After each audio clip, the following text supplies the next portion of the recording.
ইনবক্সে পেজে অসংখ্য মেসেজ যে ভাই নিউজটা দেখছেন কিনা, ভিডিও ফুটেজও পাঠিয়েছেন। অনেকেই বৈষম্য বিরোধী আন্দোলনের পর আমাদের পুলিশ বাহিনীর মধ্যে একটা আতঙ্ক ঢুকেছিল।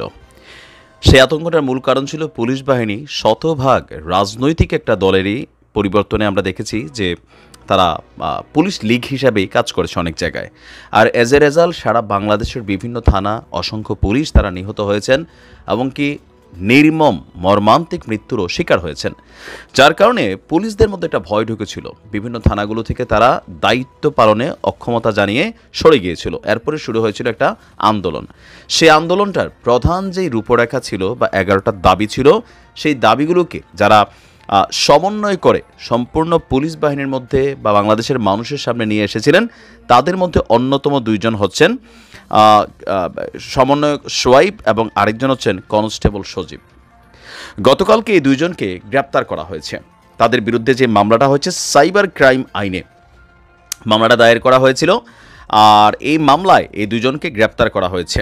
এখন প্রশ্ন হচ্ছে, তাদেরকে 10 দিনের রিমান্ডও আবেদন করা হয়েছে, 3 দিনের রিমান্ড মঞ্জুরও হয়ে গেছে। তো তাদের বিরুদ্ধে অভিযোগ হচ্ছে যে পুলিশ বাহিনীর সংস্কার আন্দোলনের নেতৃত্ব দেওয়া সোয়াইবকে রাজারবাগ পুলিশ লাইন থেকে বদলি করে যশোর পুলিশ লাইনে পাঠানো হয়েছিল। সেখানে বসে পুলিশ বাহিনীর সংস্কারের 11 দফার বিষয় এবং বিভিন্ন অনিয়ম নিয়ে প্রায় ফেসবুকে লাইভ এবং পোস্ট করে আসছিলেন তিনি। এরই সূত্র ধরে তাকে আলোচনার জন্য ঢাকায় আনা হয়েছে, এরপর তাকে গ্রেপ্তার করা হয়েছে। পুলিশ সদর দপ্তর বলছে, সামাজিক যোগাযোগ মাধ্যমে অপব্যবহার করে পারস্পরিক যোগসাজশে বিভিন্ন শ্রেণী এবং সম্প্রদায়ের মধ্যে শত্রুতা, ঘৃণা, সাম্প্রদায়িক সম্প্রীতি বিনষ্ট সহ জনগণের জনসাধারণের প্রতি সেবাদান বাধাগ্রস্ত করতে উস্কানিমূলক বক্তব্য, বিদ্বেষ ছড়ানোর মাধ্যমে বাংলাদেশ পুলিশের ভাবমূর্তি ক্ষুণ্ণ করার অভিযোগে শাহজাহানপুর থানায় সাইবার নিরাপত্তা আইনে আপনার একটা মামলা হয়েছে। আর প্রাথমিকভাবে জানানো হয়েছে যে কনস্টেবল সোয়াইবুর রহমান সহ আরও কিছু পুলিশ সদস্য বিগত সরকারের আজ্ঞাবহ কর্মকর্তাদের ইন্ধনে পুলিশ বাহিনীর মধ্যে অস্থিরতা সৃষ্টির অপচেষ্টায় লিপ্ত ছিল। পুলিশ সদর দপ্তরের বক্তব্য, এই মুহূর্তে পুলিশ যে কাজ করছে না বা পুলিশের মধ্যে যে কিছুটা ধীরতা চলে আসছে অথবা নানান ধরনের পরিস্থিতি পুলিশকে ফেস করতে হচ্ছে ইন্টারনালি, এইটার মূল দুইজন খলনায়ক হচ্ছেন তারা, যারা আওয়ামী লীগ সরকারের কিছু ঊর্ধ্বতন কর্মকর্তাদের সাথে যোগসাজশ করে পুলিশের মধ্যে এই অস্থিরতা তৈরি করে রাখছেন। ইভেন মাঠ পর্যায়ে পুলিশকে কাজ করতে দিচ্ছে না বা সাধারণ কনস্টেবল বা যারাই আছেন তাদের মধ্যে একটা অস্থিতিশীল পরিবেশ তৈরি করেছেন। এখন প্রশ্ন হচ্ছে, এইটার বাস্তবিক দৃশ্যপট কতটুকু বা পাশাপাশি এটার আসলে পেছনের স্টোরিটা কি হইতে পারে, অথবা তাদের এই গ্রেপ্তারে আম কনস্টেবল যারা আছেন, যারা এই আন্দোলনগুলোতে সম্পৃক্ততা ছিল, যারা বিভিন্ন জায়গায় ঘটনা ঘটাইছেন, অনেক জায়গায় কিন্তু ডিআইজিরে ধাওয়াও দিচ্ছেন, কেউ গিয়া প্রাণে কোনো রকমে বাঁচছেন, এই যে ঘটনাগুলো, এইটার ইফেক্ট কিন্তু হচ্ছে এটা। তা আমি যেটা মনে করি আর কি, আমি তো ক্ষুদ্র মানুষ, আমার কাছে মনে হয় যে তাদেরকে গ্রেপ্তার একদিকে ঠিক আছে যদি পুলিশ সদর দপ্তরের দেওয়া বক্তব্যটা শতভাগ সঠিক হয়, আর আরেক দিকে যদি বিষয়টা হয় যে না তাদেরকে আটকানো হয়েছে কোনো একটা উদ্দেশ্যে, তাহলে সেটা হিতে বিপরীত হবে। কারণ বাংলাদেশের বিভিন্ন জায়গায় কম বেশি বেশিরভাগ পুলিশই আওয়ামী লীগ সরকারের আমলে তারা দলীয়করণ হয়েছে, তারা বিভিন্ন জায়গায় নানান অপকর্ম করেছে রাজনৈতিক নেতাদেরকে, ঊর্ধ্বতন কর্তৃপক্ষকে খুশি করার জন্য। তো তাদের মধ্যে তো ভাই ভয় ঢুকে যাবে। এই যে দুজনকে গ্রেপ্তার করছে, আমার আড়িতে থাকা ম্যাক্সিমাম পুলিশ বাহিনীর সদস্য যারা আছেন, ফ্যান ফলোয়ার বা বন্ধুবান্ধব, সবাই দেখছি বিষয়টা নিয়ে ক্ষোভ প্রকাশ করছেন। এই ক্ষোভটা হয়তো তারা প্রকাশ্যে আনবে না। তাদের মধ্যে আরেকটা জিনিস তৈরি হচ্ছে কি, তারা সিকিউর না, তাদের প্রত্যেককে যে কোনো সময় এই ধরনের আইনি ঝামেলা পোহাতে হবে। সো তাদের মধ্যে একটা ভয় কাজ করবে। এই ভয়টা পুলিশ বাহিনীর যে সেবাদান সেটাতে আরও ডিস্টারবেন্স আনবে, অথবা আরও একটা নেগেটিভ ইমপ্রেশন তৈরি করবে। আর পজিটিভ যদি সদর দপ্তর যেটা বলছে যে আওয়ামী লীগের কোনো নেতাদের সাথে যোগসাজশ অথবা আওয়ামী লীগের সময় নিয়োগকৃত কোনো ঊর্ধ্বতন কর্মকর্তার সাথে যোগসাজশে এই মুহূর্তে পুলিশকে তারা অস্থিতিশীল করে তোলে, তাহলে শতভাগ পারফেক্ট। কারণ মাঠ পর্যায়ে আমাদের পুলিশরা বেতন নিচ্ছেন, কিন্তু আমাদের যে পাবলিক সার্ভিস সেটা কিন্তু নাই। অনেকে যেই ভয় পাচ্ছেন কাজে ঠিকমতো ঝাঁপাই পড়বেন না কি পড়বেন না, পুলিশ যদি রাস্তায় ঠিকমতো ডিউটি পালন করে দেশের পরিস্থিতি বদলাবে, এটাই হচ্ছে স্বাভাবিক। আবার বিভিন্ন জায়গায় যেমন গণহারে যে মামলা হচ্ছে, সেখানেও প্রেশার ক্রিয়েট করা হচ্ছে, পুলিশ ভয় পাচ্ছে। তো পুলিশের এই ভয়টা তো এখন উভয় সংকট হয়ে গেছে। একটা সংকট হচ্ছে যে আমাদের বিরুদ্ধে বিভাগীয় কোনো ইনভেস্টিগেশন তৈরি হচ্ছে কিনা, আরেকটা সংকট হচ্ছে যে আওয়ামী লীগ সরকার তো শেষই, বিএনপি যদি ক্ষমতায় আসে আমাদের তো ভাই বিভিন্নভাবে ঝামেলায় পড়তে হবে।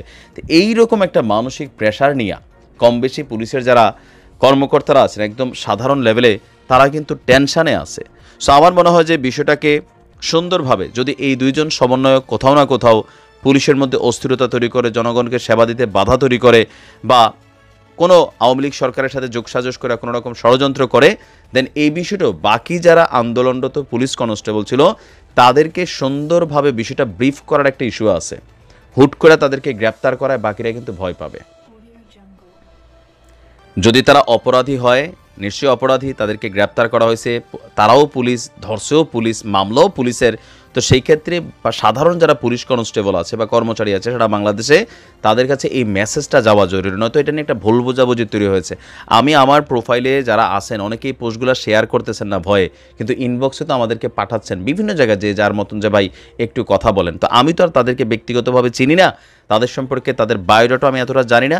আন্দোলনের সময় তাদেরকে আমিও দেখেছি, তাদের কথাবার্তাও দেখেছি, আর সেই সময় একটা অস্থিতিশীল পরিবেশ ছিল, তাদেরও যৌক্তিক কারণও ছিল। আর তাদের এই 11 দফার মধ্যে অধিকাংশ দাবি কিন্তু যৌক্তিক, এটা শতভাগ যৌক্তিক দাবি, দুই একটা দাবি বাদ দিলে। তো সেই দাবিগুলোকে পূরণ করলে আমরাও চাই একটা নিউট্রাল পুলিশ, কোনো রাজনৈতিক সরকার ক্ষমতা জেনেই থাকুক তার তাল্লা চাটবে না, জনগণের জন্য পুলিশ সার্ভিস দিবে, কারণ পুলিশের বেতন আসে জনগণের পকেট থেকে, কোনো রাজনৈতিক সরকারের পকেট থেকে না।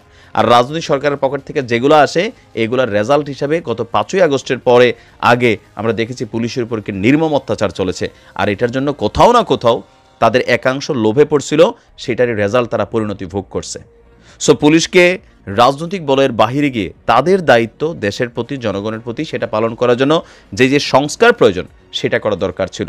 আর শোয়েবের মতন যারা আছেন তাদেরকে বলি যে একটা সরকার মাত্র ক্ষমতায় বসছে, তাদেরকে একটু সময় দেন। এখন আপনি যদি সময় না দিয়া, আপনার দাবিগুলো হয়তো যৌক্তিক, বাট সময়টা হয়তো রাইট না, পারফেক্ট টাইমিংটা হচ্ছে না। আপনি একটা চারা গাছ লাগাই যদি এর থেকে সাথে সাথে আপনি ফল খাইতে চান তাহলে গাছটাই মরে যাবে, তাই না? আপনার ইনভেস্টমেন্টও লস হবে, আপনিও বিপদে পড়বেন। তো আপনাদের যে দাবিগুলো এগুলোকে বাস্তবায়ন করার জন্য সরকারকে একটু সময় দেন, কারণ দেশ অস্থিতিশীল। আপনারা আপনাদের দায়িত্বগুলো সঠিকভাবে আপাতত পালন করেন, সময় তো পড়েই আছে।